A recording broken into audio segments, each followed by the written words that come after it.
Oh, welcome back, Steve's Retirement Corner.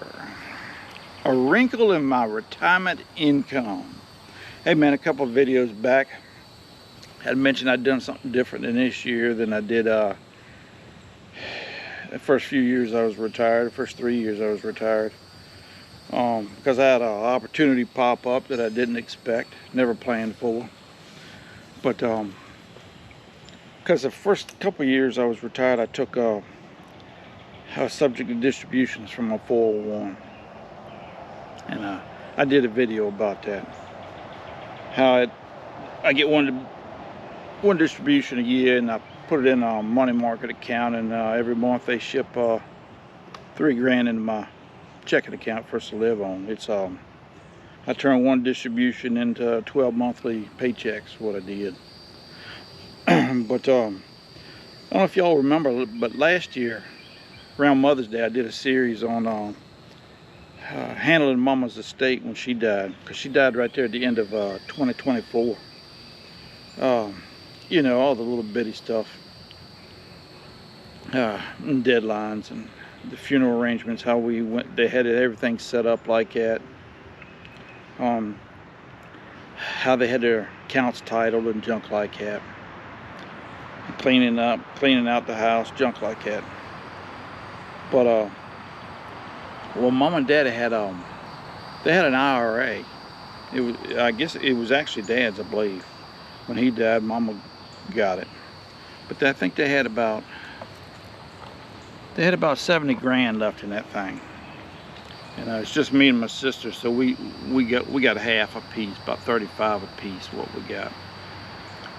It was a traditional IRA. I mean, best of my understanding, when you inherit one of them traditional IRA, you got a time limit to get that money out of there. If you're a non-qualified spouse or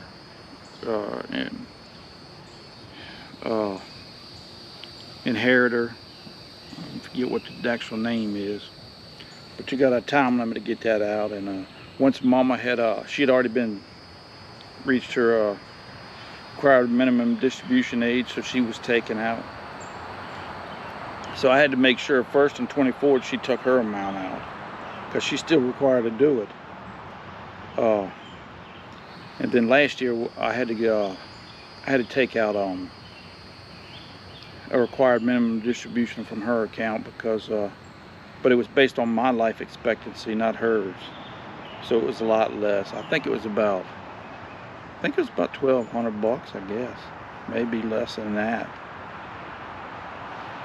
And but I think we made last year, because I didn't take it out to the end of the year, I think it was up over 36 time I took any out.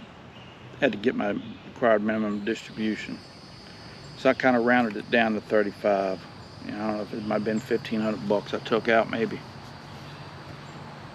See, if I'd have been you know, that's one reason I decided to put any extra I might have into a Roth. The kids won't have that timeline. They won't have no required minimum distribution or anything if I kick off, or when I kick off. So, you know, they can take the money out, and it won't affect them tax-wise, you know. But I'd already took my distribution last year, you know, because that happened the first of the year.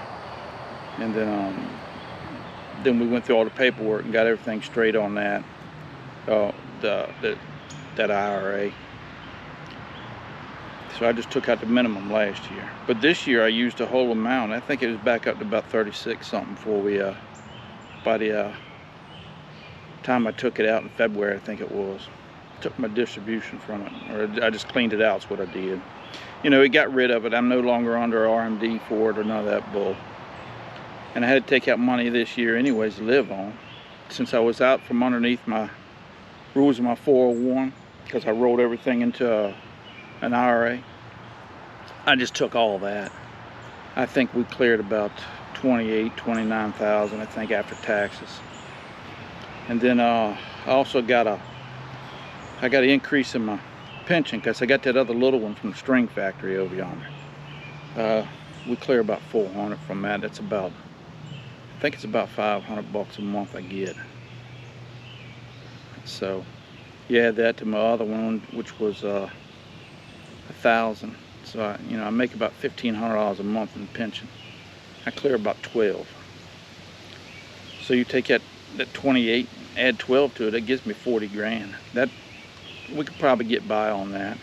But it's like I was saying in that 401 video, where the extra that they sent me, becomes my emergency fund, or it's my fund money, or whatever. It's just extra money that I don't plan on using, and so far I haven't had to. I just, at the end of the year, I've been either adding to my cash account in the bank, or I've been putting it in a brokerage account.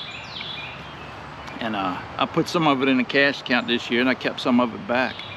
That'll cover any shortfall we might have, because we spend roughly 45 grand a year. So I'm right there at it with the money that I got from that IRA. I took a look at my options. It allowed me to get rid of that RMD.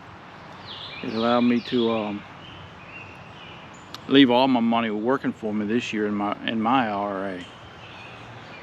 I could have took that money and rolled it into a Roth, converted it, but I'm already converting money from an IRA. I had it another place,